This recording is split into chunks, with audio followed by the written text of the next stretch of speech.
Morning. Welcome to regular council for Thursday, January 22nd, 2026 for the Township of Minden Hills. In reviewing today's agenda, there are two delegations scheduled. First is the Minden Hills Cultural Center Foundation regarding a proposal for the gift shop, and the second delegation is Quantum Passive House regarding the Lachlan Community Center construction project. There also will be a closed session meeting that will take place near the end of our meeting. Madam Clerk, please proceed with a roll call to confirm council attendance. Counselor Sisson, Present. Counselor Saney, Present. Counselor McKelvey, Present. Counselor Nelson, Present. Counselor Ingram, Present. Deputy Mayor Shell gives regrets with notice. Mayor Carter. Present. We respectfully acknowledge that the Township of Minden Hills is located on Treaty 20 Michisagi territory and in the traditional territory of the Michisagi and Chippewa nations, collectively known as the Williams Treaties First Nations, which are Curve Lake, Rama, Hiawatha, Alderville, Scugog Island, Beausoleil, and Georgina Island First Nations.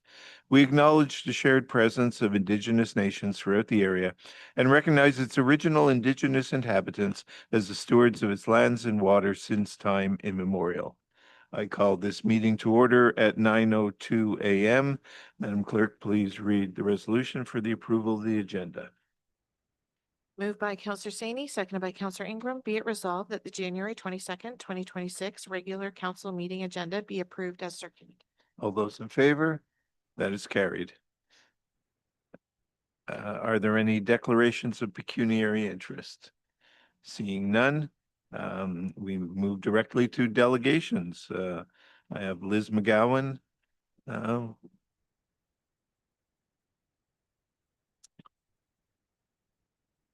Please just identify yourself and say your name for the record. And Yes. then start when you're ready. Thank you. My name's Liz McGowan, Elizabeth McGowan. Thank you, Mayor and Council, for the opportunity to be here today. I'm representing the board of the Minden Hills Cultural Center Foundation. I'm on the board, have been for about 3 years now. The reason for my being here today was that we wanted to present to you the partnership agreement that we've created with the Minden Hills Cultural Center.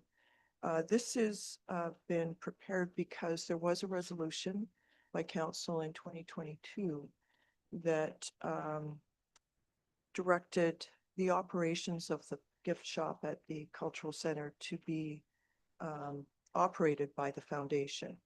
And because that is not cost effective and per the document that we provided,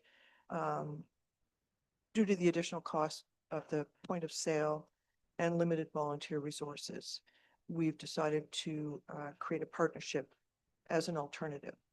And so that partnership agreement is presented here.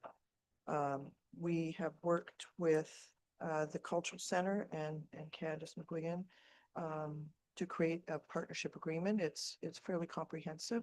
This agreement has been vetted and approved, my understanding, by legal and finance at the township level. The main goal for us to enter into this partnership is really part of our mandate to support the cultural center,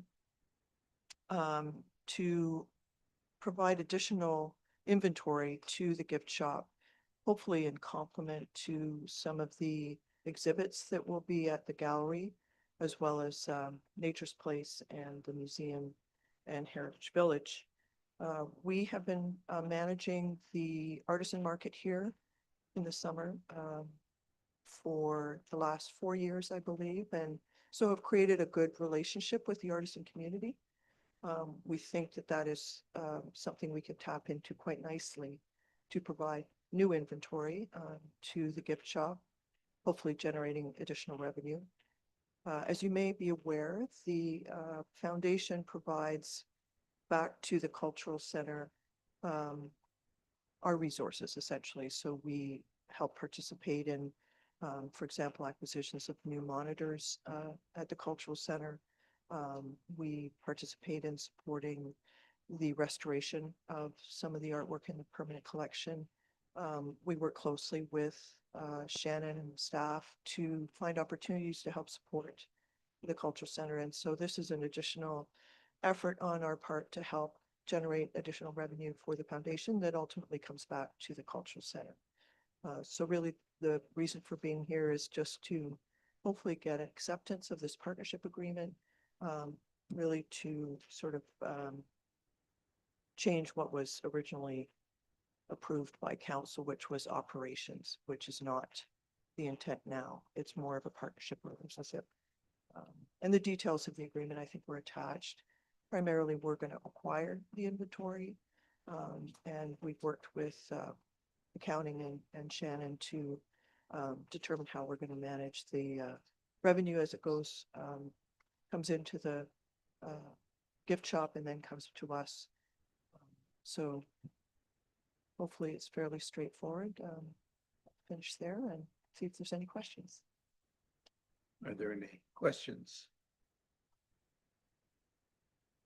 Councillor McKelvey?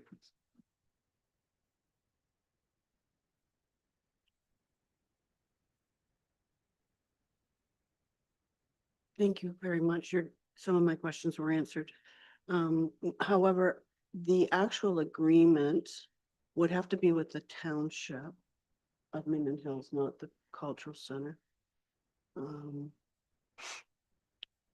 I'm trying to get my head around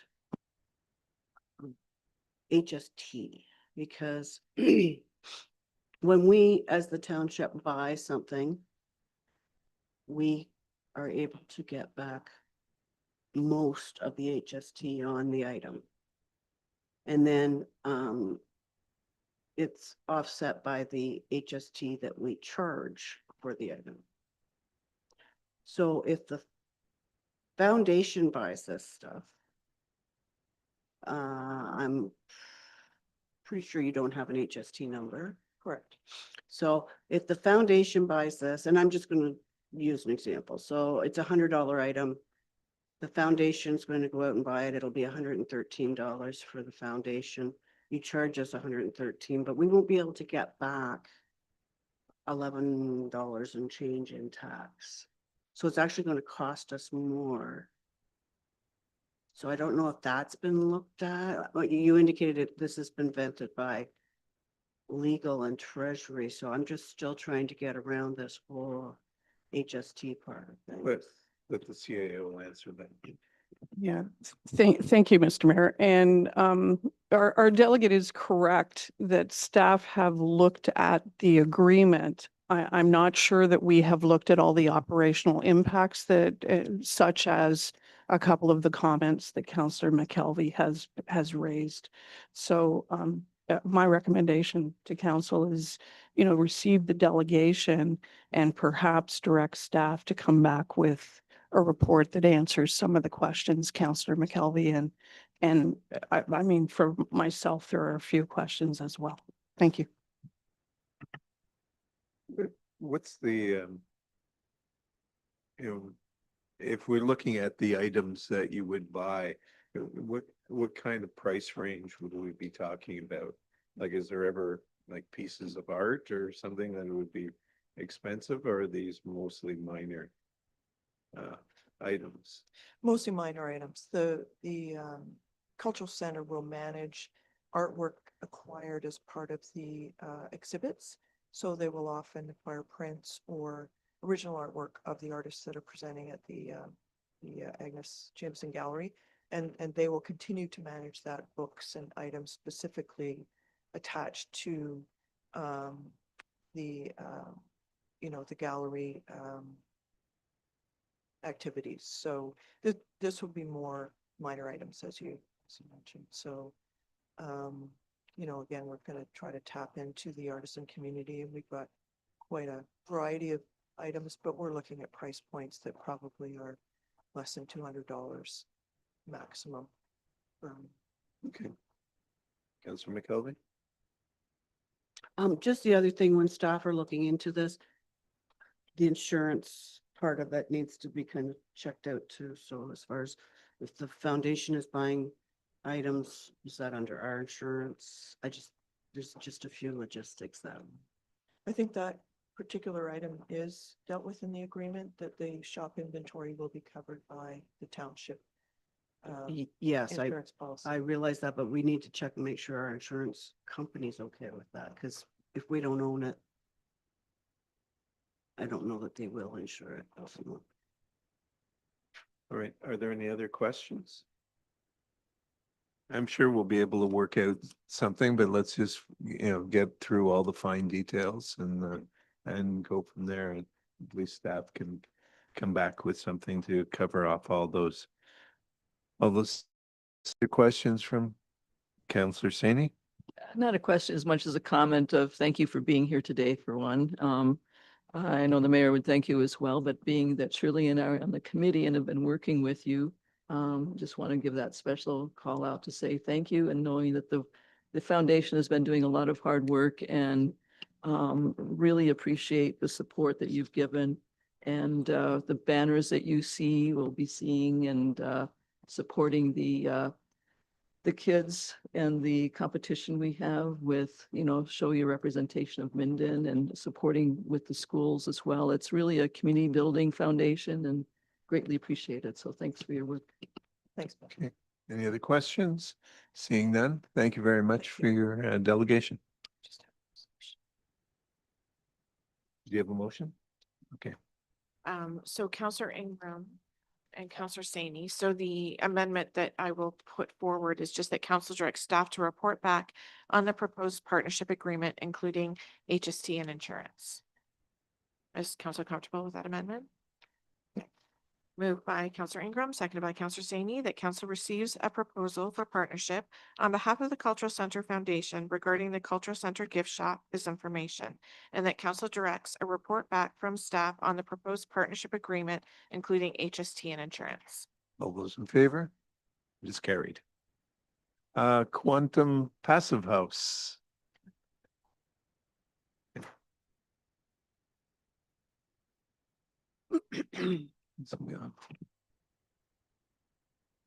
I'll turn it over to the CAO.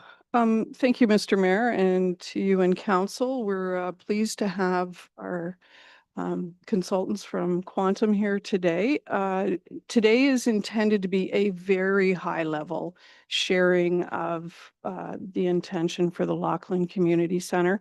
We will also be meeting with Lachlan the advisory group next week, but we thought we would just do a little bit of show and tell for council today. All the details are not hammered out yet, so we will be working on those as we move forward. But I would like to turn it over to our guests to do a little bit of show and tell for us. Thank you. And just identify yourself and start when you're ready. Thank you. Thank you, Mayor and Councilor, for having us here today. My name is Angela Horner. I'm a co-founder of Quantum Passive House. And I'm also joined by Rhett Wimming, who is project manager for the Lachlan Community Center construction. Could I just ask you to bring the mic closer? I get Thank you. comments that people who are out in TV land can't always hear. Is that a bit better? I think so. Thank you. So, yes, thank you for having us here today. We're here mostly to talk about form and function on an overview of the Lachlan Community Center as it's planned. Could I have the next slide, please?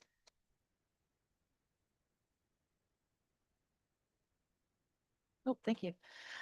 So just a really quick bit about us, for those that might not have met us. Quantum Passive House is a local company, an award-winning company that started in 2017. We employ more than 20 people in the community, and our focus is prefabricated construction. Our prefabricated style is panelized prefab. So you can see on the top left of the top left image, that's actually an image of panels that are engineered and constructed in shop, manufactured in shop. And then once they are fully insulated, fully airtight, vapor control and weather control added, they are shipped out to site and then installed using crane and specialized trades that are trained in prefabricated construction, particularly using the panels. Give you a little bit of the scope of the work that we've done in the past. The work that we do is quite varied.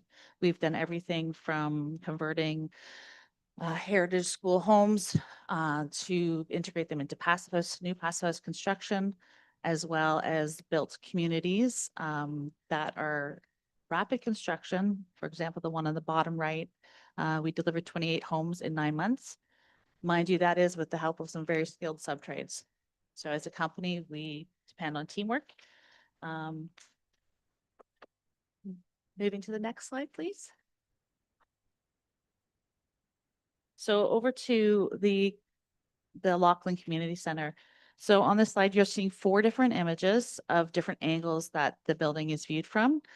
The larger image is the primary view that people will see as they approach the building. The main entrance is the door that's showing white on the long wall, that's showing white. And that is the primary entrance. It's wheelchair accessible. And it leads into the common area, which is on the left with the majority of windows. One thing I'd like to note here is you can see that the focus, the placement of the windows are primarily on the south and the west walls. And that's because those are areas that are viewed as you approach the building, and it creates a welcoming environment for people that are coming. And it also allows an in and out view from the inside activities as well as outside activities. Some of the things to note about the form is we've made sure that the slope of the roof is away from where the entrances are. We've kept a very simple form, which leads for energy efficient as well as cost effective construction prices. On the shorter side of the wall that you're seeing in the top view, there's garden doors, which also allow for access in and out during events, if that's desirable. And the final entrance on you're not seeing in the top view, but it's actually behind, and you can see on one of the shorter walls there, the southeast view. There's what we're calling a service door. And so that allows access into the building without disturbing functions that are going on, should maintenance be required, or maybe there's specific access desirable to get into the kitchen independently without going through the activities. Lastly, the wall that you see that has no windows, that's actually north facing. And again, what we did is we thought it would be advisable to keep south and the west windows on the south and the west for natural daylighting, and the north windows, the north wall, excuse me, is used for other features such as the heritage chalkboards that are preserved from the previous building. Next slide, please. So this shows the interior layout. Again, the main entrance would be showing on the bottom here, and it goes straight into the activity area. We have lots of natural light, and service areas are on the right-hand side. I'm gonna just refer to my notes here. So you can see how there's a service hall on the right, and also that's where the service entry is. The kitchen and storage areas are on the north wall. And on the southeast side, we have wheelchair accessible washrooms, mechanical room, storage areas, as well as closets near the entry.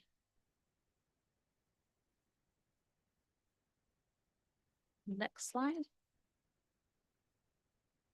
So we've put together some interior renders to show how the site would be viewed from the inside, as well as how some of the possible events that it could be used for. On the top left, we're showing a graduation. You can see in the corner of that top left image, that's where the primary entrance is. So it does bring you directly into the communal area. Kitchens, bathrooms, and storage are behind that far wall. On the bottom left, the rendering is showing a wedding gathering. And again, you can see the entry door on the left side of the building.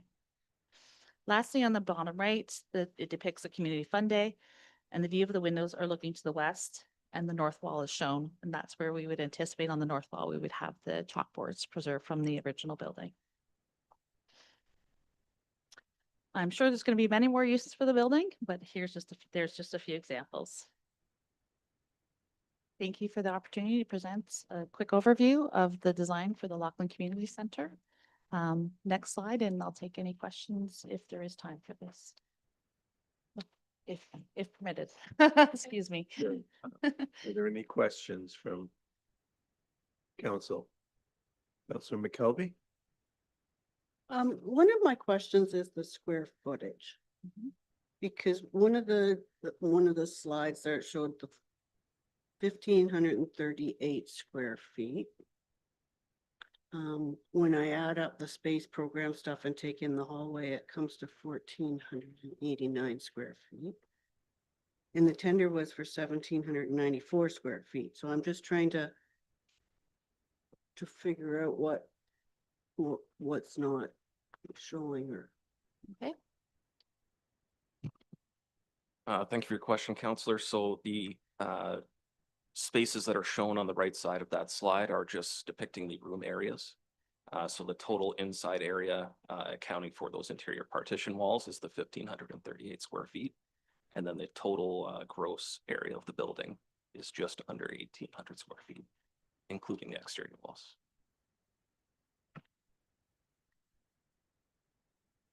Councilor McKelvey? So the walls are that thick because of okay, that's fine. The other thing I wondered about was an opening from the kitchen into the conference room, but I don't know if maybe you indicated we're still working on details. Just would be a lot easier for people serving to hand out that sort of thing. And then there was also tables and chairs, commercial appliances, that sort of thing. I just wondering when we might see those kinds of details. Through you, Mr. Mayor, I think, as I said, today was really conceptual, and starting to share the information about the Laughlin Community Center. I mean, we will keep council informed as things move forward, but really details, we have chatted about a potential service window. Councilman McKelvey, I mean, the project team will be working on this on an ongoing basis. I think I would caution that if we have to come back to council for every interior decision, we won't get this project done by this summer. So, I think we have some really good people on the project. We will be tapping into council and the advisory committee as we move ahead, but we will make sure that we tag off all the details. Thank you. Councilor Saney? I'm very excited that we've done this within our community. We have in the county a couple of low energy costs, I should say, construction, passive houses, and it's really happy to say that we have them here in Halliburton County, and particularly that this project is going out locally. We keep hearing about Shop Local, Shop Canada. Well, this is as local as you can get. It's going to be supporting, our workers right here. And I know the construction because I got to say, well, it's got to be over 10 years ago, the first passive house you built here. I have to confess, I did the blower door test on it, and the energy efficiency was just, I was afraid we were going to get sucked somewhere because the blower door test was so tight in such a well-constructed home, which is still here today, by the way. But the other thing I wanted just to raise too is you do have open houses on Acadia. And I had the opportunity to attend that open house and see the actual construction of it. So just for consideration, as you're building, it'd be pretty cool, I think, to have the committee and some of the community come in and actually see it in the construction stage, because it is very unique what you do. It has some really interesting engineering. Part of it has to do with the thickness of the walls and the square footage as well. That could be explained in detail. So I'm very pleased that we could do this in-house. Thank you for submitting and looking forward to it. Thank you. Are there any other questions? Seeing none, could you read the resolution, please? Moved by Councillor McKelvey, seconded by Councillor Sisson, that council receives a presentation from Quantum Passive House regarding the Laughlin Community Center construction project is information. All those in favor? That is carried. Thank you very much for coming in today. Thank you. All right, we move on to adoption of minutes from the previous meeting. This is for the January 6th special council meeting and January 8th regular council meeting. Are there any comments or amendments from council? Seeing none, please read the resolution. Moved by Counselor Saney, seconded by Counselor Ingram, that be it resolved that council approves the meeting minutes as follows. January 6th, 2026 special meeting, January 8th, 2026 regular council. All those in favor? That is carried. Moving on to payment of accounts. Are there any questions or comments?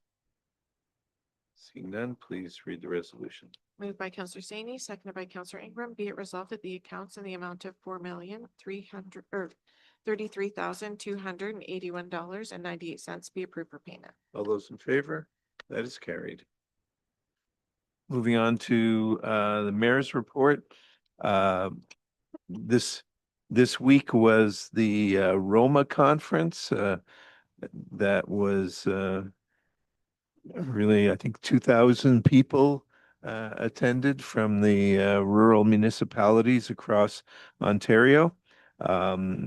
This is a good conference for us because it really highlights the issues of rural communities across Ontario, and the AMO conference in the summer often is, I don't know, I guess slanted towards some of the bigger centers. Now, having said that, centers such as Burlington and Waterloo were there because they have some rural districts, and so they get to have their say also. There were a couple of different things done this year in that they split the what they call the bear pit, when all of the ministers appear on stage, and it's a sort of a free-for-all for you can ask any questions that you want. And it was split into two groups this year to try to get more questions and more focused questions. Aside from that, there were, I think, more delegations made this year to I guess not only ministries, but other areas of the government than there had ever been before. I think over 600 was the number that I heard. We had really one official delegation with the Ministry of Rural Affairs, which was really meant for us to get to have rural affairs understand our problems, which were going to be the problems of many other small rural communities.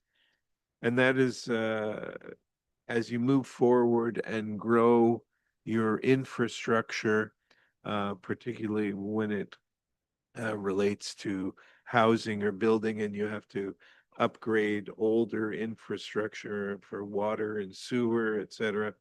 There are often many grants or loans or whatever that are available to from the government, but they're not in one place. They're in many different ministries, and trying to follow a path through the government. It's not really a path, it's more of a labyrinth, to be able to know what is out there and to acquire it. We were asking for the Ministry of Rural Affairs to assist us in that, to be able to help us out in finding the right grants, and also helping us get those grants sort of over the finish line with the various other ministries. Unfortunately, all the ministries don't necessarily play well with others. So, that is more of a challenge than it sounds. But there, I think it was a successful delegation, and hopefully hopefully that will help us in the future. Um, I had the opportunity outside delegations to meet with a couple of ministers, including the Minister of Health. And again, it's you have to have your elevator speeches ready because you don't necessarily have an awful lot of time with them, but you want to try to make your one or two points and see at least get it on their mind, or if you have to follow up during the course of the year, they have at least heard of the issue. So again, I think it's a very worthwhile meeting, and probably more gets done for rural municipalities at this meeting than, as I said, from AMO, et cetera. Councillor Ingram, you were there. Anything that you would like to add about your experience at Roma? Through the chair, yeah, it is very good dealing with rural, the best one I've ever been to, because I used to go to Parks Fund and they were always geared to high populated areas. This is really focused on rural, which is really good.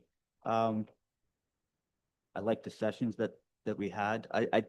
I found it really interesting with the people that I spoke to there are experiencing the exact same problems as us, like a lot of them. So my question to most of them was, why is this still going on? And they couldn't answer. And I think I think a lot of that comes from funding from the provincial government. Again, it's handcuffs us. But and I spilt water at dinner. Just wanted to mention that. Just to prove that this is not the only place That's where you great. spill water. Yes. Thank you. I think you're right. One of the things that is starting to get attention is amalgamation. Talked to an awful lot of people where they had 700 or 1,000 people in the whole community. So why? And I guess even our neighbor Hastings, they have 14 townships. And of course they vary quite a bit from Belleville to, again, very small communities. So this is there are a lot of issues out there. Obviously, homelessness was one of the ones that was focused on. There was an 8% increase year over year in the homelessness situation. Again, it's always difficult to get accurate figures. To a certain extent, I think that may be a bit underreported because there's a lot of people who refuse to admit that they're homeless. But it's an area that we have to figure out, and there is no one solution for that. And it's not a matter of just throwing money at it. So hopefully, through these types of conferences, we get everybody going out and trying different things, and then the ones that are successful sharing it with others, and it may be more focused, but it's a large issue. Are there any questions or anything before we move on? Seeing none, I'll turn it over to Councillor Saini, who was there also, but I thought would include her Roma report in all this.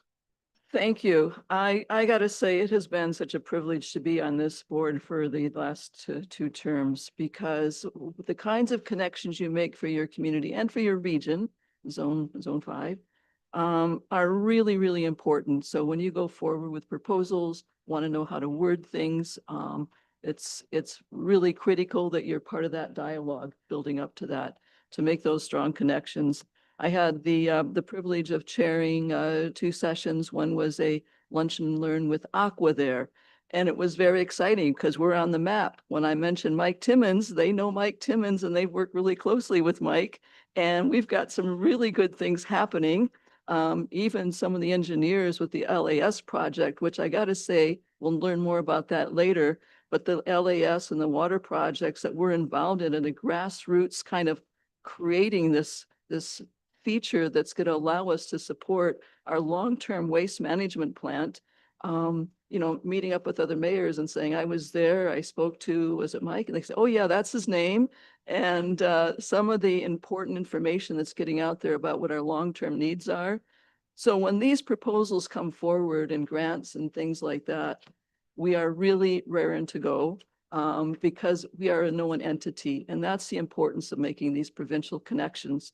I had an opportunity, I spent over 15, 20 minutes talking with the president of Aqua and really got some insights there that are going to be really valuable for us going forward and what we're doing. It's just really exciting. The other thing I had the privilege of chairing was our arts and culture session. We're getting extremely good feedback on having arts and cultures, both at our AMO and our Roma conference, and creating that network. And, you know, between you and me and the Deep Blue Sea, but we're on Zoom, but I got to say that Halliburton County has been a center for arts and culture. We have the college and we want to bring that back. I just talked recently to the chair of our Arts Council here, who wants to see us as the center for arts and culture in Ontario. Strathroy can have their thing. This is going to be our thing. And so this was really important. We had a packed room at that session and the networking that went on was extreme. So people are taking these issues back to their community and taking the networks, learning where the funding is, learning where the supports are. One of the people on our council, when I talked to City of Kawartha Lakes, was saying, oh, that's the ones who are mentoring us and what we're doing here. And so you can see that network building. So was very, very exciting. I'm going to just go through and I'm just going to touch it because I think our mayor's covered some of it. We didn't share who's going to do what when we came back from Roma. So I haven't had time to do that. We just got back day before yesterday in the evening. So I'm just going to talk about some of the policy highlights of Roma and what we're working on. And one is the new provincial municipal fiscal framework, because we know this once again, keep saying it, over 100 years old, this fiscal framework is not working, especially with all the downloads, such as OPP and housing, et cetera. The rural communities need bigger changes in addressing the infrastructure challenges. We can't just keep paying. When we look at how much of our population is compared to how much roads we're taking care of, we cannot continue to do that on a rate taxpayers in our small communities. Roma urges practical solutions for a growing homelessness crisis, which was astronomical. It was just pointed out by our mayor that this homeless crisis is something that is getting worse every year, not better. I know we have a lot of volunteers now working on homeless issues, and we have Places for People, which is doing extremely good work, and Habitat for the Humanities. They can't keep up. There needs to be some structural changes to address our homeless issues. And we need the province to step in and do more on that. So that has been a big focus of ours and of a particular issue for me and some of the stuff I'm starting to work on. And Roma continues to advocate for better rural access to primary care, of course. There's an important thing about building relationships here. Our mayor just mentioned building the relationship with the minister of health, and that's very important. And so when you're sitting there and you look up at the ministers at what we call the bear pit, because everybody can fire any question they want, right? As long as it's general for everybody, not specific to their need. And when you see that and you look up there and you see the ministers and you're smiling at them and they're recognizing you and smiling back at you, you know you built that relationship of trust.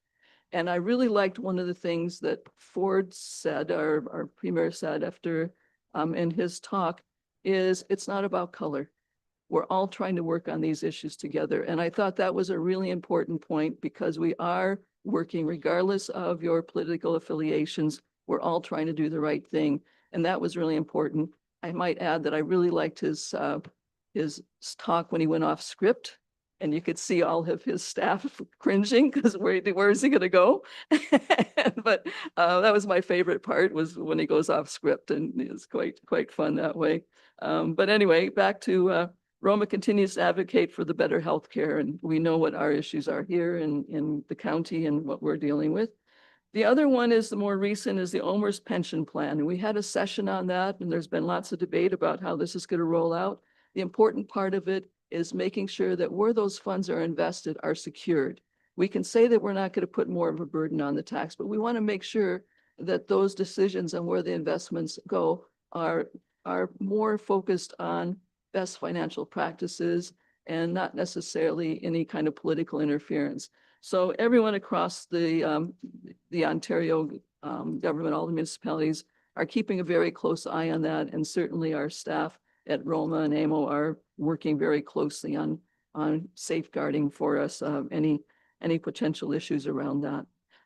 The other is this was a great news. It's the legal ruling on the Ontario Drainage Act applies to national railways. We won that court case. It's the first time that Roma took on a court case, and we won it. And therefore, when I looked across the room and I saw Councillor Sisson with the CN hat, I now feel like we can wear that hat openly because we're no longer suing the rail industry regarding the Drainage Act. And so I was really pleased to see that. Thanks, Councillor, for bringing that gift to Sisson, Councillor Sisson.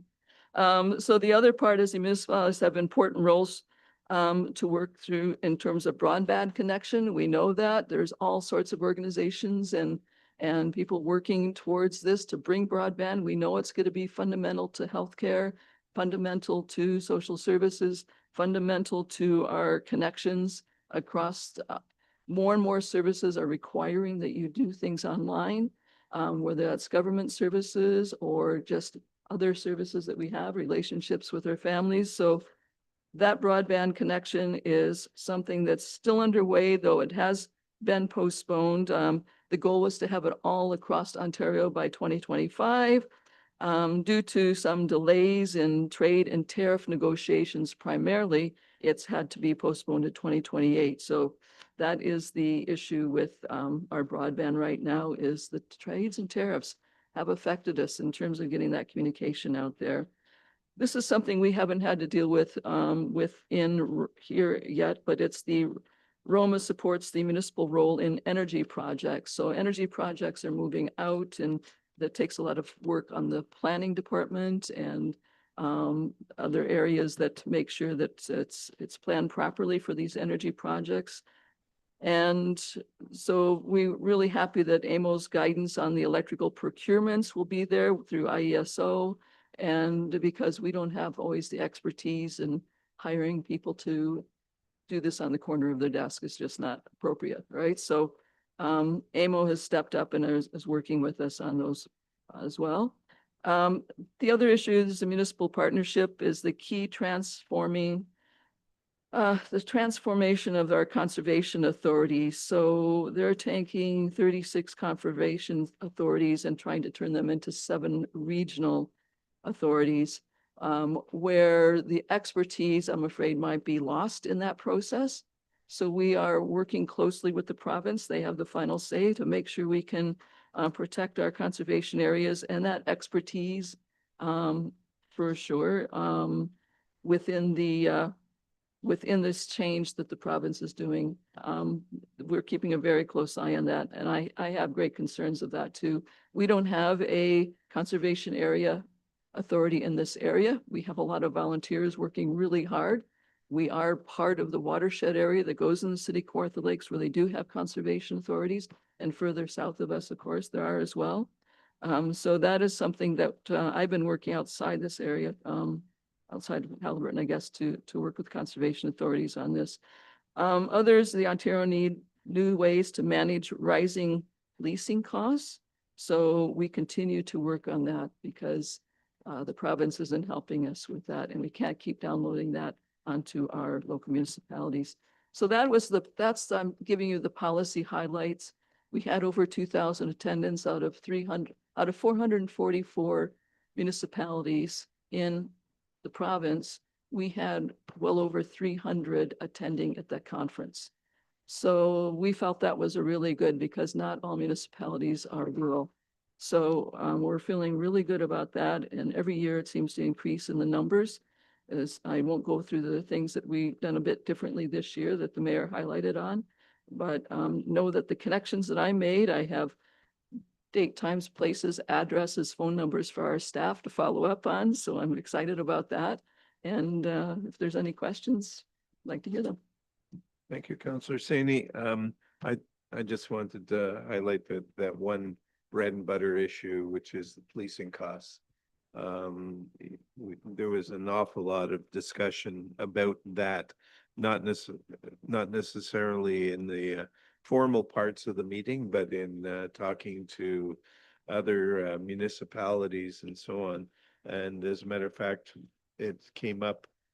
Yesterday was the police detachment board, which is not necessarily as associated with the costing model, but it's basically everybody that has to deal with the police is concerned about this. There's huge variations. You know, here in Halliburton County, if we take it by residents, you know, we pay rough figures between $250 and $300 per household for policing. Now, some other areas that the OPP services, maybe more closer to the larger centers, some of that is down to in the low 200s. Now, on the other hand, a lot of the police forces that are not OPP, some of those numbers are up near $400 per household. So it's a very difficult situation, you know, because you had, you know, large settlements for salaries,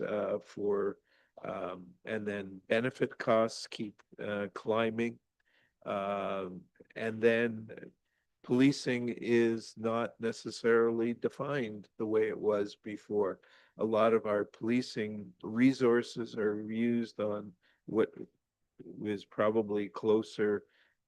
Should be closer aligned to the Ministry of Health because it's mental health issues. And then things like cyber security and fraud, and particularly fraud of the, taking advantage of the elderly. These are all areas that are growing and are unfortunately not inexpensive to deal with for police departments or for policing a group like the OPP. So this is going to be continuous. We had our policing costs this year were capped. What we should have paid or what they would have wanted us to pay, it was capped by the Solicitor General at 11%. So ours was higher than 11%, but we were capped at 11%. That amount that we didn't pay this year is kind of on the books to be paid at some point in the future. I would guess that next year we would probably have an 11% again, and then all of that rolls ends with the 28 numbers, and the 28 numbers will be catching up to, you know, to what we haven't paid up to that point. So this is not something that's going to go away easily. The funding model based on the number of residences is particularly difficult for communities that have lots of cottages and vacation homes. You know, so this is going to be another major discussion going forward, but it's something that will affect us for years to come. All right, Counselor Ingram. Through the chair. Mayor, do you have a rough idea how much they wanted us to pay? Like percentage wise? I'm just kinda curious what the catch-up's gonna look like. Yeah, through you, Mr. Mayor, I know we did present that, I think at the December 15th budget meeting. I can certainly go back and look Just and, curious. and circulate see that what's to coming. council. Yeah. Okay, thank Okay. you. It was certainly above 11. Yeah, okay. Thank you. All right, moving on, correspondence and communications. On the consent agenda, we've had no requests to pull any of them. So let us move on. Moved And- by Counselor Ingram, seconded by Counselor Saney, that council receives correspondence on communication items 11.1 to 11.7 as information. All those in favor? That is carried. All right, before we start the quarterly reports, I think we'll take a short break. Let us come back at 10:05.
Welcome back.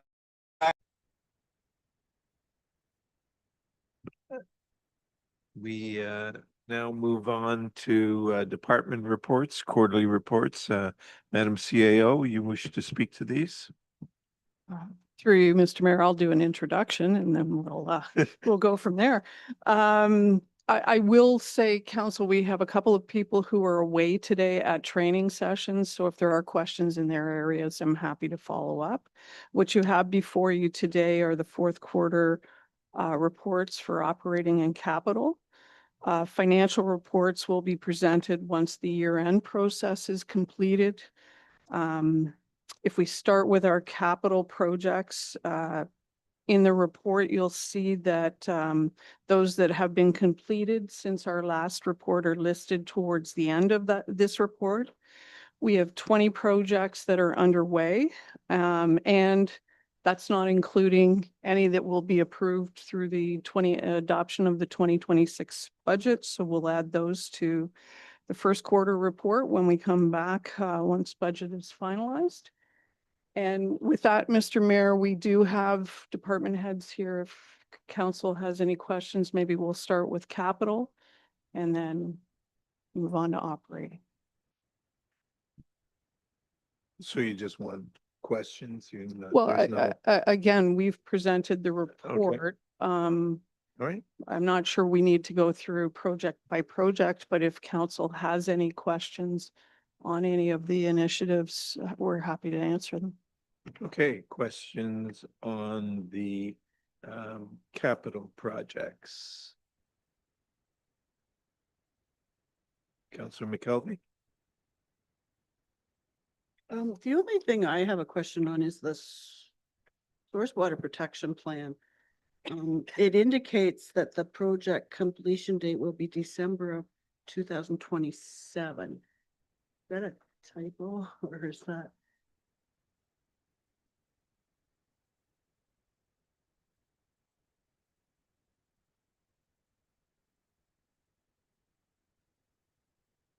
Through you, Mr. Mayor, it's not a typo. So because the source water protection plan is being updated to include new technical rules, they will have additional requirements and we have 2 years to meet them. So we put December 2027. We might come into compliance before then, but we have until December 2027 to come into compliance. Could you? give There will us an be a example? fulsome report coming forward to council about those legislative Okay. changes. I just didn't include it here. All right. Thank you. Any other questions on capital? Seeing none, let's read the resolution. Moved by Councillor Simpson, seconded by Councillor McKelvey. The council receives the capital report for the fourth quarter's information. All those in favor? That is carried. Moving on to operating. Do you have anything you want to say about that? No, Mr. Mayor, I think once again, we've presented the activities that have been going on in the operating areas. And if council has any questions or needs clarification, we're happy to. Questions, Councillor McKelvey?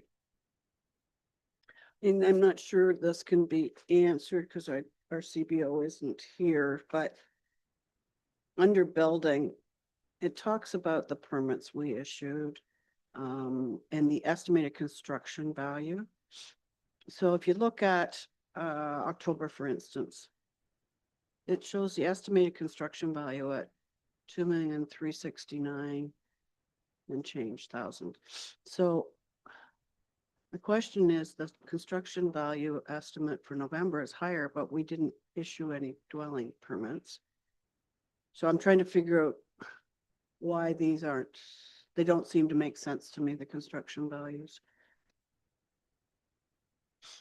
And again, I'm concerned that the secondary dwellings, we're not seeing any of that. But maybe we could get some indication about the construction value. It doesn't jive with number of dwellings and stuff. Through you, Mr. Mayor, I'm happy to meet with our chief building official and our treasurer, and we'll get further information for council. My next question, if I may. Go ahead. It's under bylaw and it talks about the short-term rental breakdown. It says recently, second and final notices have been sent out to short-term rental operators who are not licensed. Do we have any idea how many that is? Yeah, through you, Mr. Mayor, I think if I recall, council has given us direction to bring a more detailed report related to short-term rentals, and we're going to attempt to do that either next meeting or the following meeting, just to give you Okay. a better idea on the whole short-term rental program. Okay, there's another one that's back in.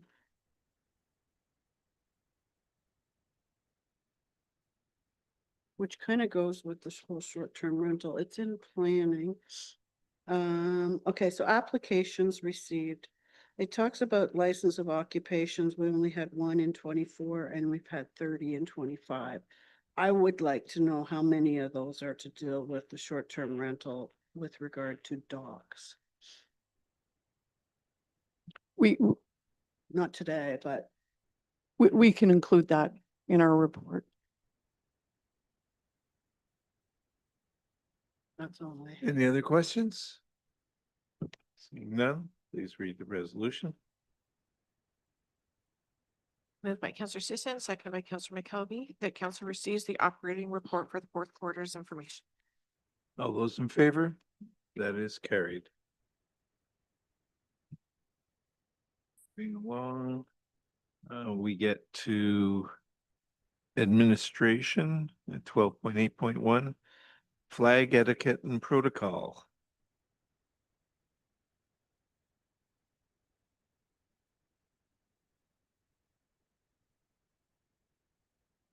Sorry for the delay. So through the chair. So this is in regards to the flag policy proposed changes to policy 108. Staff have reviewed the policy and reformatted into the new policy template. The proposed policy has been simplified and includes an area which basically designates some of those annual community events for flag raising. We've indicated that Pride, the Truth and Reconciliation, which is the Every Child Matters, the gender-based violence, Wrapped in Courage, Heart and Stroke, and World Autism are generally the reoccurring flag raisings that staff provide services for.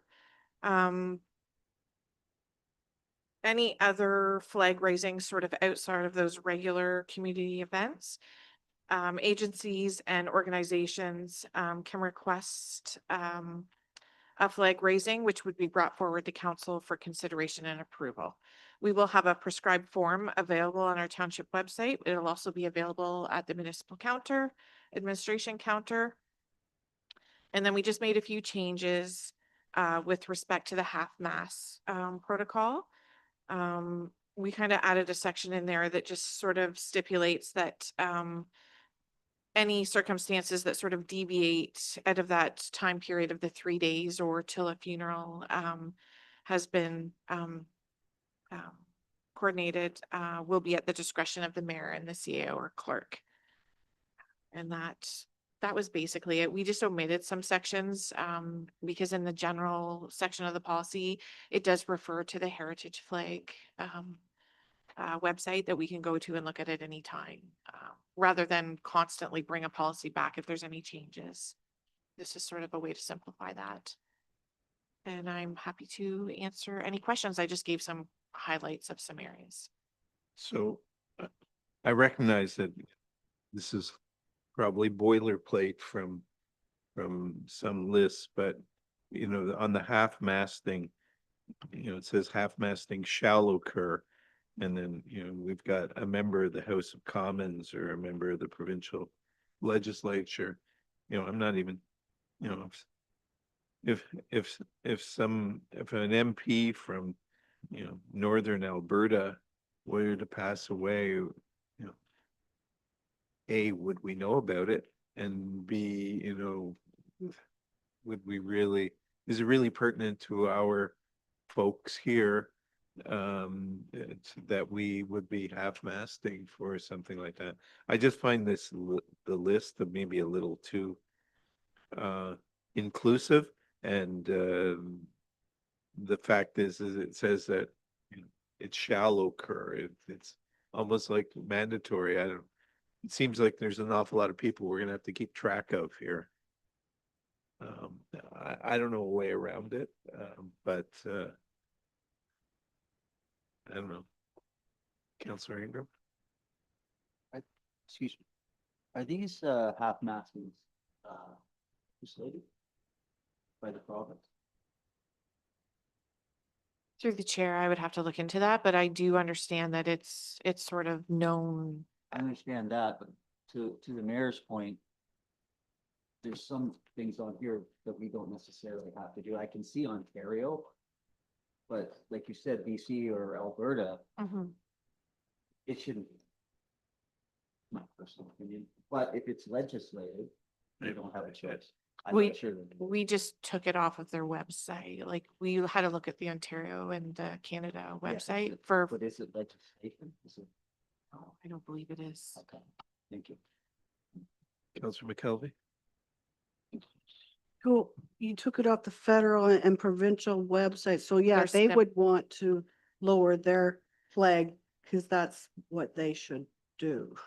I think we really need to par this down.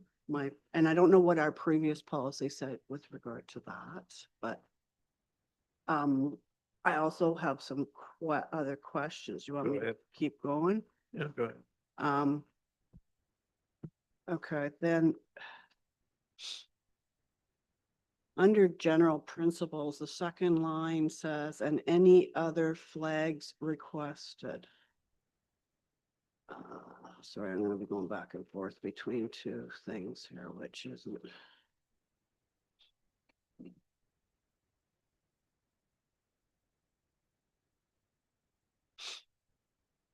The township shall display flags, blah, blah, blah, blah, blah. Policy does not include all possible.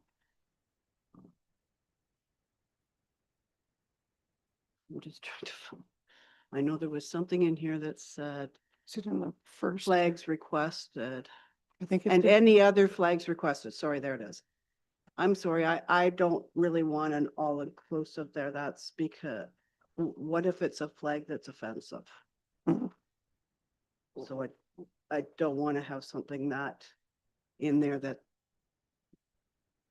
that would Correct, ju- and that's why through the chair, and that's why I had in that section that any other special requests, we would bring it forward to council for discussion. I mean, anything that would be discriminatory or offensive, we wouldn't even, that's not something that we would consider. No, and I don't think council would want to that, but I'm just, that and any other flags requested seems a little bit too open-ended to me, but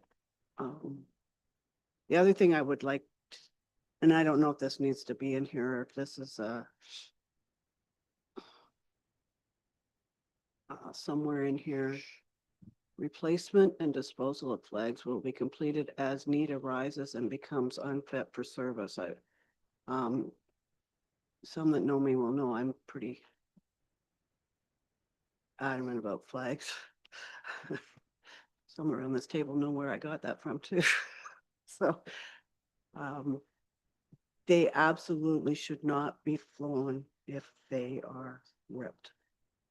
And I think it would be wise if staff ensured that they look up in the mornings when they attend these places so that that never happens. I don't know if that needs to be put in this policy. I would hope not, but I would think that we Can we need to make respond? sure we're looking at these flags and we're Madam Through, CAO? yeah, through you, Mr. Mayor, and I would share Councillor McKelvey's concern about the state of the flags. So a couple of things. I don't think it needs to be put in a policy. It is in our procedure. One of the things that we've talked about is having replacement flags on hand so that we're not waiting. For instance, if the Canadian flag at the fire hall is tattered, it shouldn't get to that state, but we will have replacement flags on hand to get that corrected right away. So that's my intention moving forward. and I really, really appreciate that. But I'm prepared to say if we don't have a replacement flag for some reason, the torn flag comes down No, and and the flagpole sits empty, as opposed to the Canadian flag and the municipal flag flying with tattered edges. The other question I have on this flags at half mast is, talks about the flag will stay at half mast for a minimum of 3 days from the date of death or until the funeral has taken place. Should we not have in there whichever is less? I mean, a lot of people have their funeral services months down the road or a celebration away. Do you want to speak to? Mr. Mayor? So through the chair, just on a couple of those comments. So I'll address the first or the last comment. There is a line in there, and that's what staff meant by any circumstances that deviate from the time period will be at the discretion of the mayor, CAO, and or clerk. And that's why we put that in there, is that if there is a long period of time before a ceremony is taking place for the individual, then we would make those arrangements with staff. Another concern is that we want to be able to do these things quickly and on the fly so that we're not waiting long periods of time to do that. And as soon as we receive notice from someone, we address it accordingly. But shouldn't we have 3 days minimum from the date of death or until the funeral has taken place, whichever comes first, I'm thinking, because I don't think it should be at a discretion. I mean, we're going to show our respect by lowering the flag for 3 days. So I'm just trying to understand, or until the funeral has taken place. I don't think it should be that, because they could be then at half mast for months. So Yep, go ahead. So through the chair, we have found typically it's only another day or two sometimes, and that's where we get caught is, if it's only another day or two and the funeral's happening within that 4 or 5 day period. At the end of the day, we want to be respectful and honestly, if the funeral's the next day, I don't see any harm in leaving it up that extra day or two. And that's why we kind of left it vague at the discretion of the mayor and CAO to give us that flexibility to do that. So that we don't have to keep coming back and then we're delaying the process even more. Councillor Ingram? Why can't we just lower the flag time of death or date of death for the 3 days? There's the respect, and then you take it down. That's just the rule, provided it's during the business week. So if it happens on a Saturday, you don't put it up till Monday. You don't have someone come that. I mean, that simplifies it, I think, a little bit. I guess the thing is that rather than prescribing it into a policy and leaving it to the discretion of staff, for instance, if, in some cases, like we said, if an MP in Alberta passes away, it doesn't have a lot of local impact. But if a member of council here passed away and it was going to be 4.5 days until the funeral, you may want to keep it for more than the 3 days, right? So I think if, you have the general rules and then you rely on the discretion of staff to tune it to, what is most important to the community. That would be my only. It does say in the policy, sorry, if for a minimum. of 3 Right. days. So Yep. there's your extension there, longer time, so. Mr. Mayor, and I think to Councillor McKelvey's question, because we see it more and more nowadays, that if somebody passes away this time of the year, it's a June or summer memorial. Right. In that case, we would be acknowledging at this time, not leaving it up until June. But it is a good point that we clarify, we would acknowledge the passing right now. But we wouldn't leave the flag at half mast for months. Any other questions? Counselor McKelvey?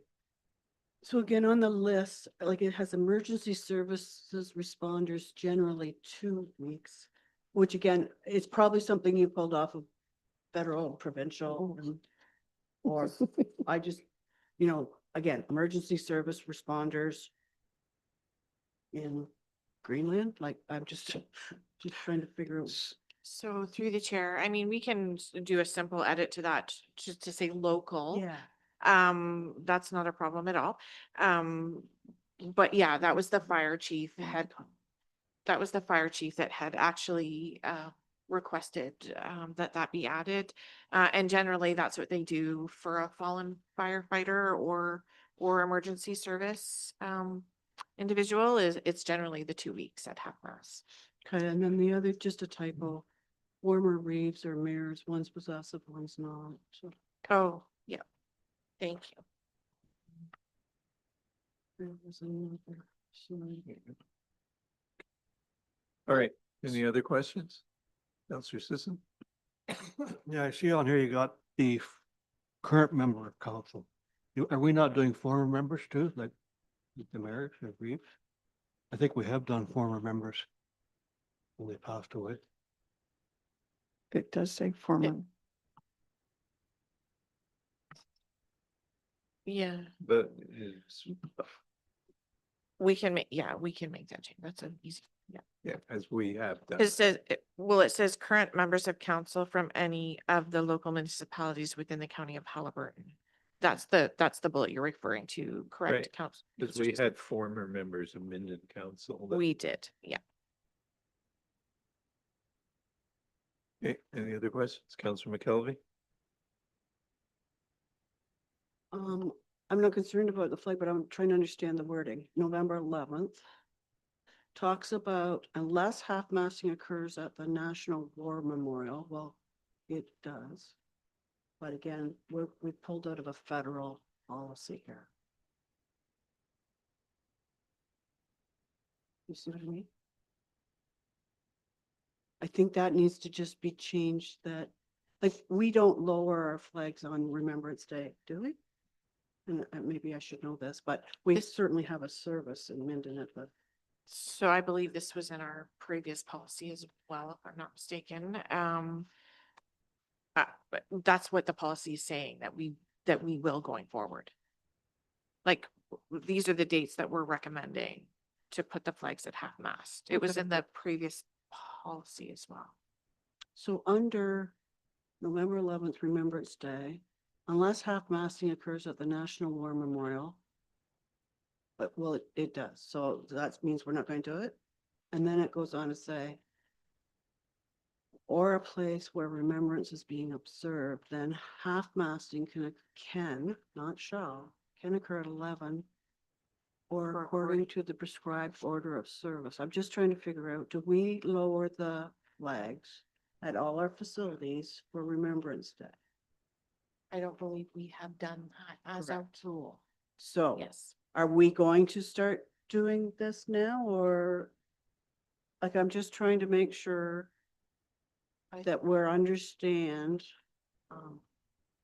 We've never really lowered these on the last Sunday in September either, I don't think, for Police Officers National Memorial Day. I'm just trying to figure out, have we added to this based on a federal or provincial policy that really doesn't work for Minden Hills? So I'm just gonna pull up the previous policy. Because I'm certain that I didn't change a whole lot with respect to that particular. But Well- this might be an opportunity. But to change it. exactly, so. Yeah, So does council want to know if it was in or if it's in the existing policy? Do you want me to read what's in the existing policy? I want. Or would you we like to were know- actually doing it, because if we weren't, I don't know why we. Well, this, I'm just trying to sort out. I'm not sure that staff was. But I would assume, like, we would follow the policy, like the proposed policy if it's passed. So my question is, do you want me to read what the current policy says, and then you make changes in the proposed policy, or? I'm not sure that's necessary. I think we have, according to the front page here, we have 6 locations where we have flag. I'm pretty certain that on the second Sunday in September, or the last Sunday in September, we don't have somebody on Sunday mornings going and lowering all 6 flags. And the same thing with the Remembrance Day one. So let's just review. Let's review our list of who the half-masting should be included, and then some of these policies, or some of let's do what we're doing, or what we should do, as opposed to having it in a policy, which sounds nice, but it's not necessarily what in fact we're doing. So through you, Mr. Mayor, I think to your point, if we look at the half-masting shall occur on the death of the following, is there anyone listed there? I think we've heard for amending the former reeve or mayor to also include council members. If we look at that list, is council comfortable with it, or are we? Go ahead. I think this list has come from a federal or provincial policy. And I don't know that we want to, a federal cabinet minister we won't even know necessarily. So I'm just, like, can we look at, maybe does the county have a flag policy that we could maybe all go the same on? Algonquin Highlands just did a new flag policy. I don't know what they put in it, but I don't know. There's just a lot in here. The brother, sister of the sovereign. I don't know. I think it's a little bit much. If it's RMP or RMPP, absolutely. Yeah, so Councillor Saini? Yeah, I feel like we're getting into the weeds, and we Yep. really just need to leave this up to, I think, the staff and to our mayor and CAO and clerk. And if we have any information, like I know some of us will email and say, did you know so-and-so passed away? And so I think some of this is really got to be left up to our staff discretion. And particularly, we might be looking at people who are working federally that we may or may not know. Some of them had an extreme effect across Canada, and some of them had less extent, and we might not know about them. But I think we just need to leave that kind of discretion up to our staff. And sorry, am I?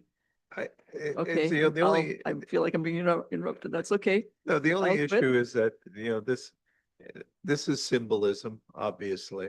But it's important symbolism. So I would suggest that staff take this away, and let's talk to whomever we need to talk to and come back with a revised policy. You're right. We're getting into the weeds here. This isn't a meeting about flags. So let them take it away and then come back. I mean, there's nothing about this is super urgent. So is that okay? Absolutely, it's okay. So through the chair, we'll just receive it as information. Correct.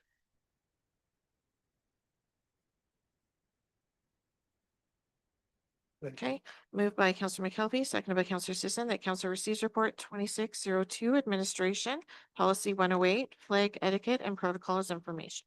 All those in favor? That is carried. Now we get to another one.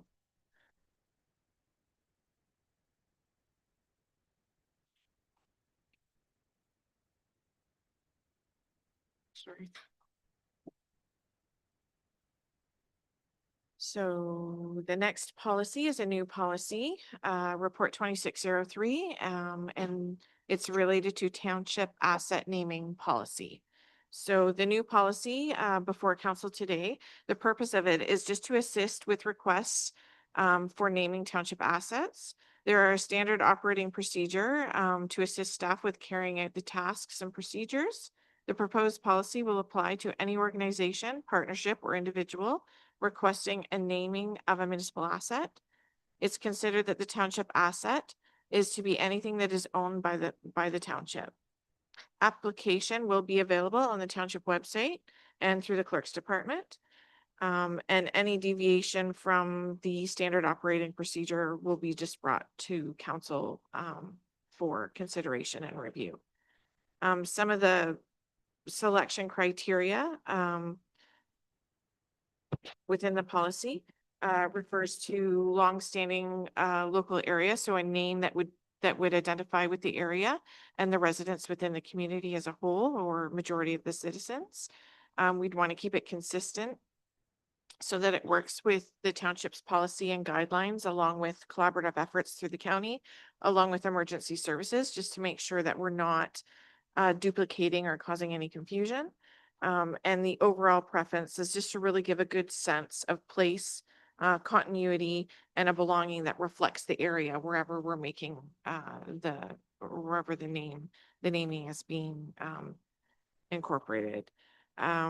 What we're proposing is that anything prohibited would be considered obviously a duplication, or anything that would cause confusion, anything that would be inappropriate, anything that would recognize a birth or a marriage or an anniversary of a specific individual, as these dedications can be facilitated through like the memorial benches, trees, or plaques within facilities, parks, or cultural areas.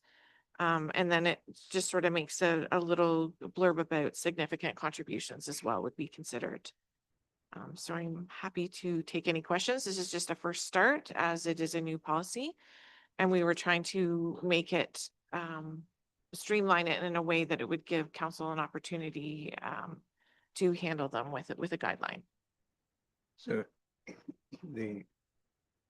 it actually came up at the Roma conference in talking to a number of other municipalities, but in these days of crass commercialism, there's an awful lot of cities that are, if they build a new arena or something, they're actually selling the naming rights.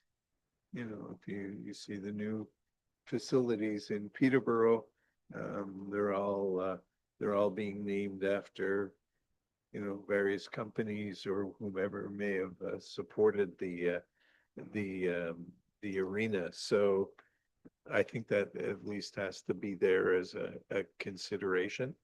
Because if somebody's giving you a whole bunch of money to build something, maybe, or you may want to take the opportunity to actually sell the naming rights. So I think that has to at least be there as a consideration. Yeah, if I may, Mr. Mayor, there is a bit of a distinction between naming and sponsorship. So what you're talking about in Peterborough, and I can tell you because I lived the experience, is they have a whole sponsorship policy and program.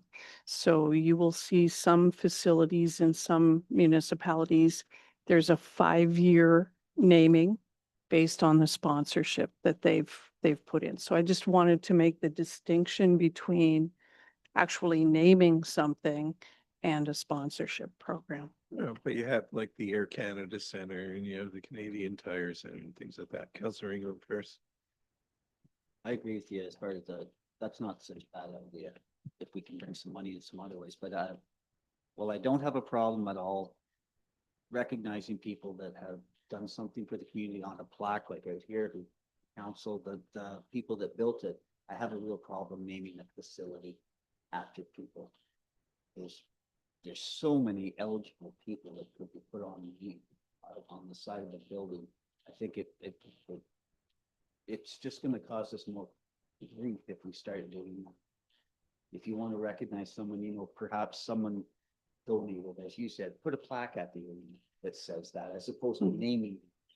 So that's my way of thinking. That's just my opinion, but that's the way I. Okay, Councillor Sandy. Yeah, that's very similar to what I was going to say too. I think we've got to avoid monetizing the naming of buildings. So I would support what Counselor just said. And recognizing that when you do that, there's a lot of places in our world right now being named and renamed, and we want to avoid that. And I think if we find names that really identify our community, that we all can identify with, that's a better way to go with our particularly largest investments. Thank you. Councillor Johansson. Just talking about the assets though, right? Not the actual, the arena building? Or are we talking about it all? In general, any township asset. So I believe the discussion though that council's having right now, they're talking about our main facilities.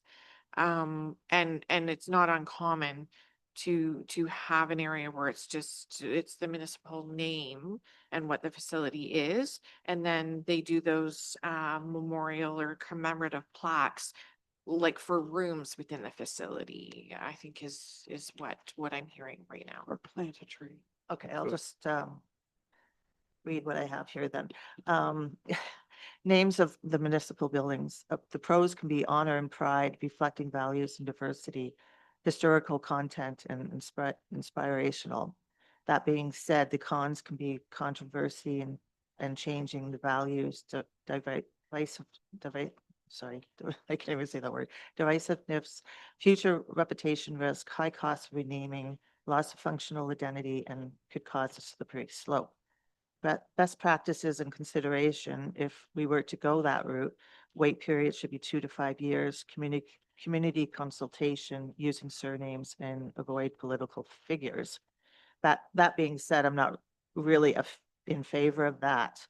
Regarding naming a municipal asset, the municipal council holds ultimate legal authority to name municipal assets. Final authority, municipalities often have policies stating they reserve the final decision on naming or renaming any municipal asset. Joint partnership, when a nonprofit group or co-owner or contributes to a project, they may propose a name, but it must be approved by the council. Naming rights agreements, if the nonprofit group took part in funding an asset, they may negotiate a naming rights agreement for the specific time period. And the policy usually requires submitting a written request to the municipality demonstrating community support or historical significance, which the council reviews. Recommendation, a nonprofit group and the municipality should review the specific written joint ownership agreement or yeah, that word, thanks. We are not alone for the interest in this, as Algonquin Highlands has allowed a nonprofit group to dedicate an asset in 2019. I would like the council to consider that. Thanks. Councillor McKelvey. My position on naming is that I don't believe township assets should be named after anyone. One of the things in this draft policy is that the selection has to be supported by majority of residents. I'm not sure how that would even be possible unless we're going to put it on the ballot. And I don't think we're doing that. I think I'm even going to be brave enough to say this, that we are missing advertising opportunities for Minden Hills. By the example I'm going to give you is the Huskies games are showing as being at the SG Nesbitt Arena. It's on the Ontario Junior Hockey League. Everybody in Ontario doesn't really understand they're coming to Minden. And like, to me, the SG Nesbitt Arena was torn down. And I think we're missing an opportunity to reflect these games across Ontario as being at the Minden Hills Rec Complex or Minden Hills Sports Complex or whatever you want to say that has a little punch to it, that puts us out there. But as far as naming, no, I do not agree that township assets should be named. We have a policy that allows people to do memorial benches, memorial flags, memorial plaques on the seats at the arena, any number of things. And I know that this came up probably about a year ago right now when we were first asked to consider naming the snowmobile bridge. We put it back to staff to do a policy, and thank you, you've done your. Personally, I would have rather it went to a vote, because I would have said no to the naming of a bridge or an asset or anything else. That's just me. Okay, Counselor Sisson, you have we've gone around, right around the Yeah. table here, so, and we've got a wide Yeah. range Hey, of suggestions, my so. turn. I agree. I think it should be called the Minden Recreation Complex, because people know then they're coming to Minden and they can look it up on the map. They're not going to find SJ Nesbitt Arena on a map. So if we're going to change anything, it should be Minden Hills as far as I'm. Well, like it's the Minden Curling Club, sort of thing, Mhm, you know.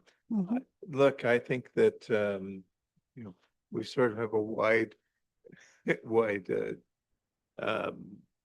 list of a continuum of choices. Okay.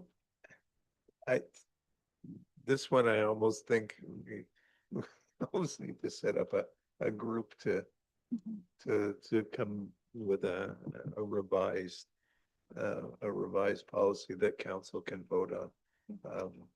But there's you know, I think was said, you know, the plaques, you know, within our whole recreation complex, you know, there's a gym, there's various rooms within that can be named after people. You often will see that in hospitals or in schools where they'll have, you know, they'll have people's name. But I'll have to say that I like the idea of the main buildings being, you know, related to us. And then we go from there. So, Mhm. did you have a? Yeah, I think, Agree with I that. think this has been really good discussion, Mr. Mayor and Council. And I think once again, I commend our clerk for putting together a starting point for discussion. But again, we'll take that away and incorporate council's feedback and, you know, look to some other things that we might include, and we'll bring it back for consideration. Okay. Let's receive as information. Sure. Moved by Counselor Ingram, seconded by Counselor Zaney, that council receives report 2603, administration, township asset naming policy 141 is information. All those in favor? That is carried. Expenses, that you also?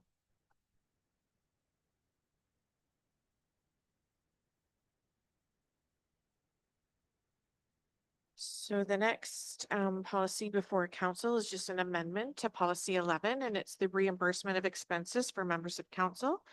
So council and staff have shared a few areas of concerns with the current policy around, most of it is around procedures.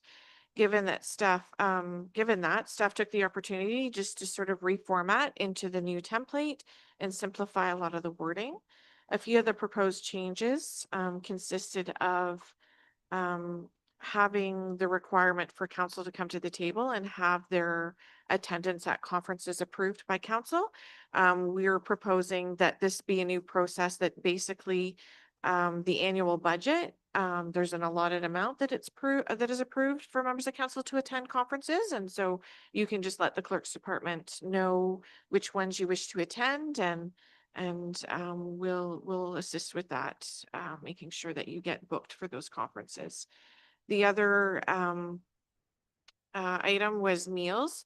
We just felt that $75 this day and age is really not going to cover a member of council attending these conferences. So we upped that to $100. Same with the accommodations. Just looking at the policy, I simplified the wording and also permitted the night before to book the member of council for the conference, and then the in between.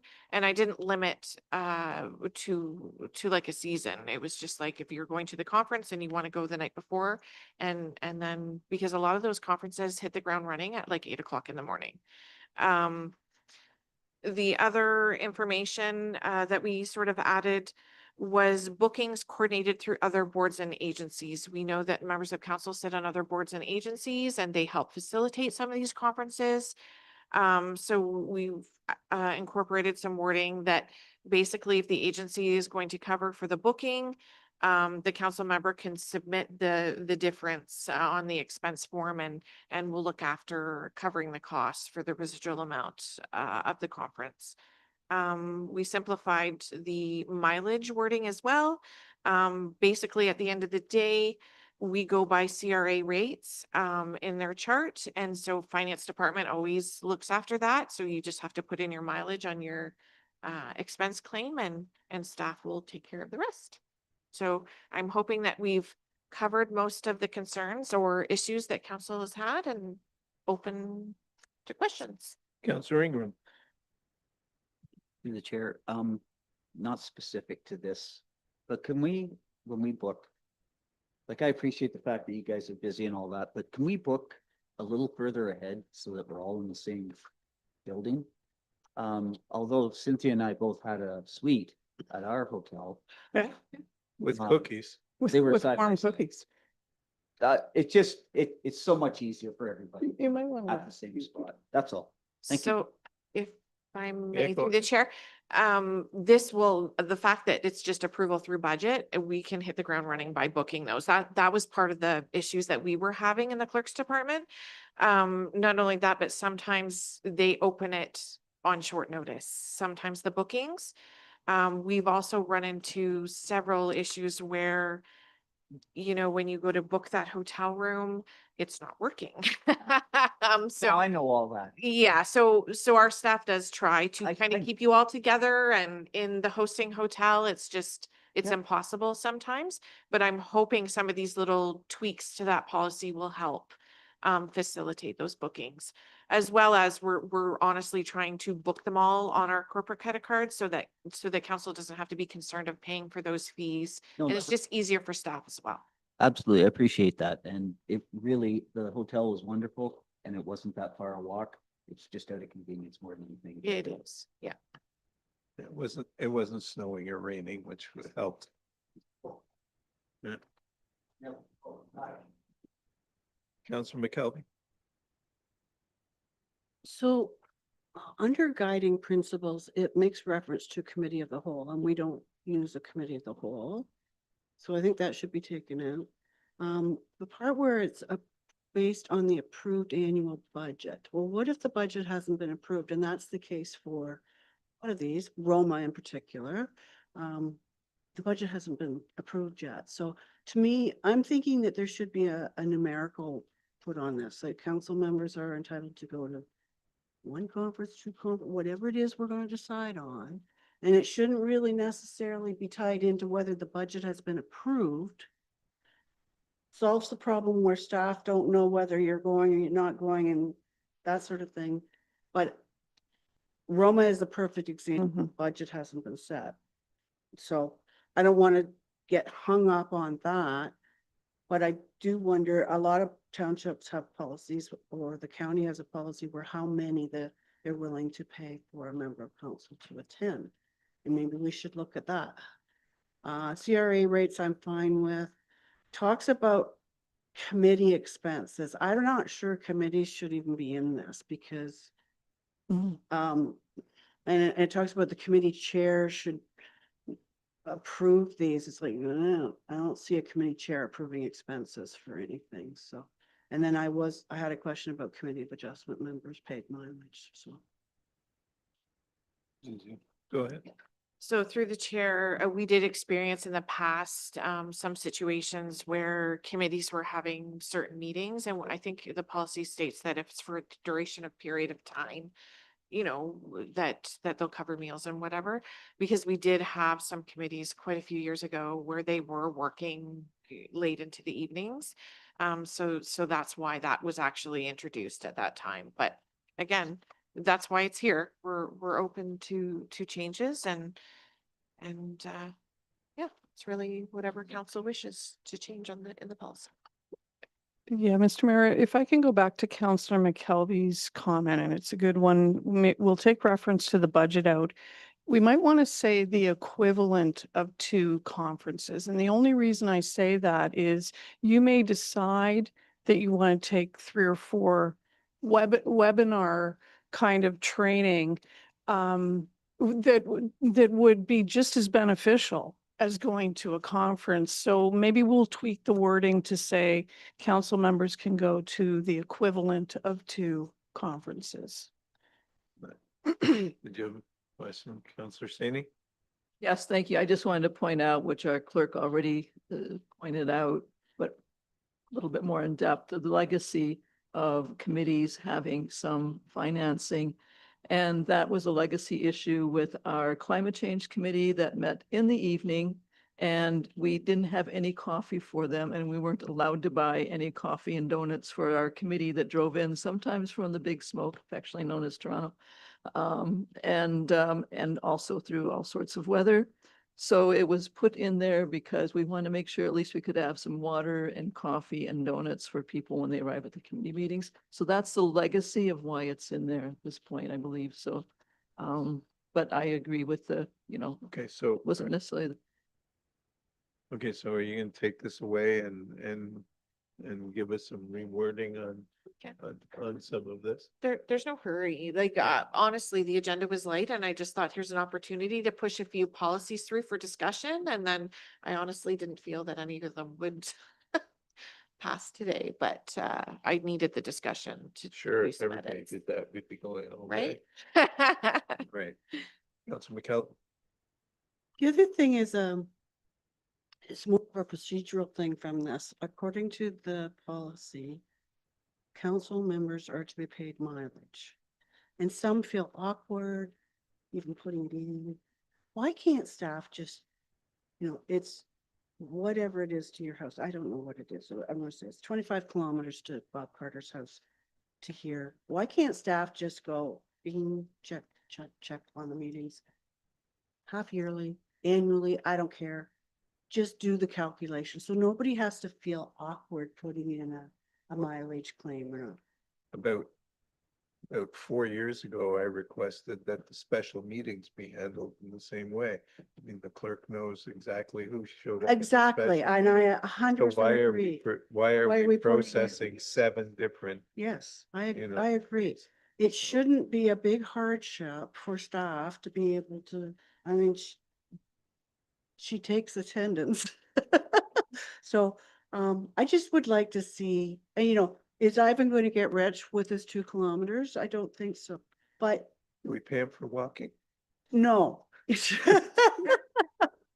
I just think it's more appropriate that this is implemented by the staff level and not members of council feeling, shouldn't I? Just policy says we're going to be paid mileage, staff could just get it. Yeah. Oh, Councillor Ingram? For myself, Oh, we did- personally, there should be a spot to opt out of that if you wish to, because a lot of people don't like, they just don't do that. They don't charge the township for their mileage as part of the job. That's my opinion. I'm only 2 kilometers away there and back, so I'm not gonna charge anyway. But it should be an option to say, you know what, I'm okay. And that should be at the start of the council term. so through the chair to Councillor Ingram's point, that's exactly why we reverted back to the like you feel like the expense form and hand it in, because there were a few members in the past that did not want to put in a claim, did not want, because we were gonna set up a system that was just automatic. And we did have some members of council express that, no, they did not want to be paid for. All right, so this is another one. Let's take it away. Let's come We'll up with look at it. something and Look at go it from from there. there. So let's receive it for information. So moved by Councillor Ingram, seconded by Councillor Saney, that council receive report 2604 administration policy 11 reimbursement of expenses for members of council attending meetings and conferences as information. All those in favor? That is carried. We're going to tools now. That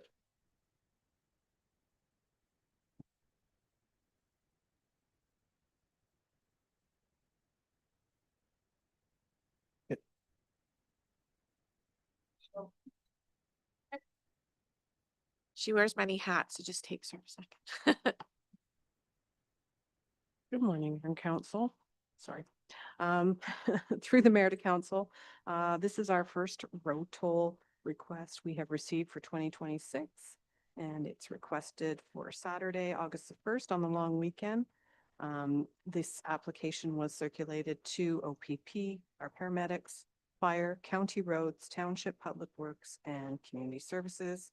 And I have not received any comments or concerns regarding the application at this point.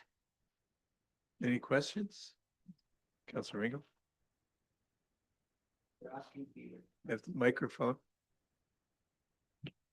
They're asking to be there from 9 AM to 1:30. Our policy says 10 to 2. We should change that. Yes, I believe this is one of the policies to be reviewed. Oh, is it? Okay. Perfect. And in the past, we have allowed the Yep, exception. no, it's just a number, With no that's all. concerns. Okay, thanks. Any other questions? Needs resolution. Moved by Counselor Saney, seconded by Counselor Ingram, that council receive report 2605 administration, Minden and District Lions Club road tour request as information.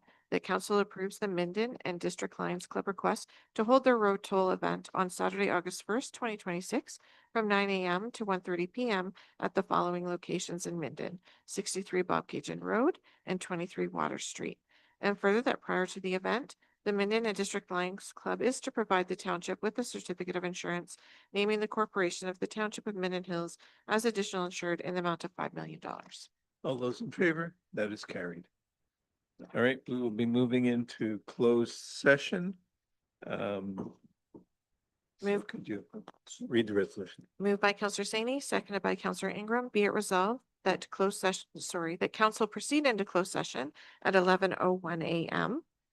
for the purpose of discussing one item pursuant to section 239(2)(e) of the Municipal Act 2001 as amended regarding litigation, potential litigation, including matters before administrative tribunals affecting the municipality or local board legal matter.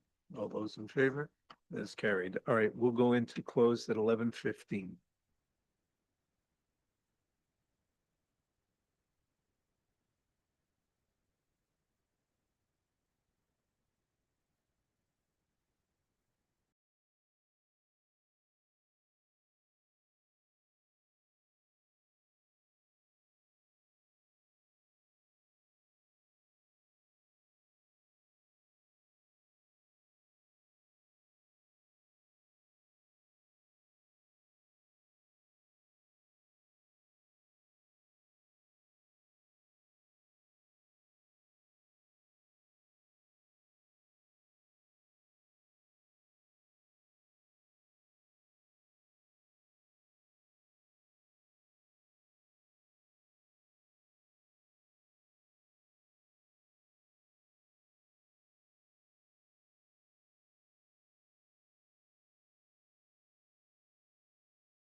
Okay, welcome back.